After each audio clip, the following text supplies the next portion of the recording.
హరే కృష్ణ అందరికీ. మనందరికీ తులసీదాస్ గారు హనుమాన్ చాలీసాని రచించారని తెలుసు.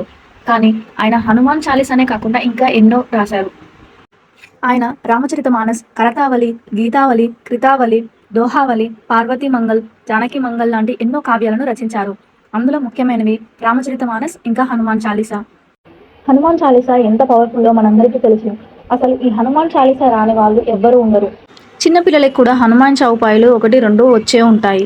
హనుమాన్ చాలీసాలో 40 చౌపాయిలు ఉంటాయి. ఒక్కొక్క శ్లోకాన్ని ఒక్కొక్క చౌపాయి అని అంటారు. హనుమాన్ చాలీసా ఇప్పుడు ఎలా ఏర్పడిందన్న విషయాన్ని తెలుసుకుందాం.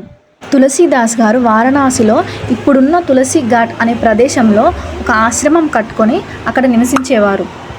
ఆయన ఎంతో గొప్ప రామభక్తుడు. ఆయన రోజు రాముల వారిని ధ్యానిస్తూ ఉండేవారు.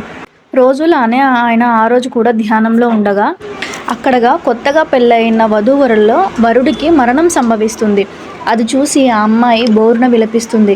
ఆ చనిపోయిన వ్యక్తిని అలా తీసుకెళ్తూ ఉండగా ఆ అమ్మాయి తులసీదాస్ గారి ఆశ్రమం దగ్గరికి పరిగెత్తుకుంటూ వెళ్ళి ఆయన కాళ్ళ మీద పడిపోయి బోరున ఏడుస్తూ విలపిస్తూ ఉంటుంది. ఆయన కళ్ళు తెరిచి చూసి వెంటనే దీర్ఘ సుమంగళి భవ అని దీవిస్తారు. దీవించగానే పక్కనే ఉన్న వాళ్ళందరూ చూసి నవ్వుతారు. తులసీదాస్ గారు ఏమిటి నాయన, ఏమైంది, ఎందుకు మీరు అలా నవ్వుతున్నారు అనగానే వాళ్ళంతా, స్వామి, ఈ అమ్మాయి వాళ్ళ భర్త చనిపోయాడు, అతనిని పాడ మీద కట్టి శ్మశానానికి కూడా తీసుకువెళ్తున్నారు. ఈ అమ్మాయి అతన్ని బతికించమని నీకు మొరపెట్టుకోవడానికి వచ్చింది స్వామి, మీరేమో దీర్ఘ సుమంగళి భవ అని దీవించారు, ఇప్పుడు ఎలాగా అని వాళ్ళందరూ అడుగుతారు. అప్పుడు తులసీదాస్ గారు నవ్వి, నాయన, పలికింది నేను కాదు, రామచంద్రమూర్తి నాతో పలికించాడు. ఆయన ఎందుకు అలా పలికించారో ఏంటో నాకు కూడా తెలీదు. ఏది, ఆ శవం ఎక్కడుంది, పదండి అని చెప్పి వాళ్ళందరితో పాటు అతడు కూడా అక్కడికి వెళ్తాడు. ఆ శవాన్ని కిందికి దించి ఆ శరీరాన్ని కట్టిన తాళను విప్పమని చెప్తాడు. తన కమండంలోని కొన్ని నీళ్లను తీసి ఆ శవంపై చల్లి చెవిలో రామమంత్రాన్ని 3 సార్లు జపించగానే చనిపోయిన వ్యక్తి లేచి తిరిగి బతుకుతాడు. ఆ సంఘటన చూసి జనమంతా ఆశ్చర్యపోయి చాలామంది మహమ్మదీనులు సనాతన ధర్మంలోకి మారిపోతారు. అక్బర్ చక్రవర్తి దగ్గరికి అతని కొలువులో పనిచేసే వ్యక్తి వెళ్ళి, ఇలా తులసీదాస్ అనే వ్యక్తి కనికట్టు చేసి చనిపోయిన వ్యక్తిని తిరిగి బతికించారు, చాలామంది మహమ్మదీయులు అది చూసి సనాతన ధర్మంలోకి మారారు అని చెబుతాడు. అలా చెప్పగానే అక్బర్కి కోపం వచ్చి వెంటనే ఆ తులసీదాస్ని బంధించి ఇక్కడికి తీసుకురమ్మని చెప్తారు. వాళ్ళు కూడా ఆయనను బంధించి తీసుకొస్తారు. అక్బర్ ఒకసారి ఇతడిని పరీక్షిద్దామని చెప్పి ఒక చనిపోయిన భటుడు శవాన్ని తీసుకొచ్చి అతడిని బతికించమని చెబుతారు. తులసీదాస్ గారు, ఇది ప్రదర్శన కోసం కాదు నాయన, ఆయుష్ తీరిపోయిందంటే ఎవరైనా మరణించవలసిందే అని సమాధానం ఇస్తాడు. దానితో అక్బర్కి కోపం వచ్చి ఇతడిని బంధించి కొరడాలతో కొట్టండి అని ఆదేశం జారీ చేస్తాడు.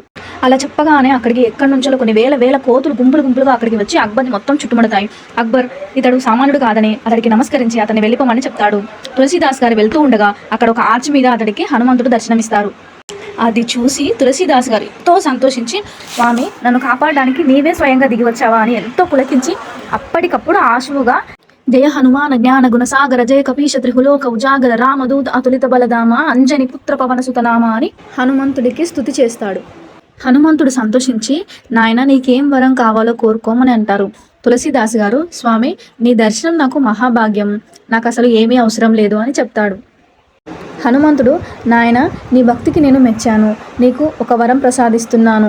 ఎవరైతే ఈ హనుమాన్ చాలీసాను నిత్యం పఠిస్తారో వారి వెంట ఎప్పటికీ నేను ఉండి వారికి తోడుంటానని వరం ఇస్తాడు. అందుకే హనుమాన్ చాలీసాను పఠించిన ఏ ఇంట్లో కానీ చికాకులు, గొడవలు, భూత ప్రేత పిశాచాలు ఏవీ ఉండవని, వారి రక్షణ భారాన్ని హనుమంతుడే తీసుకుంటాడని భావిస్తారు.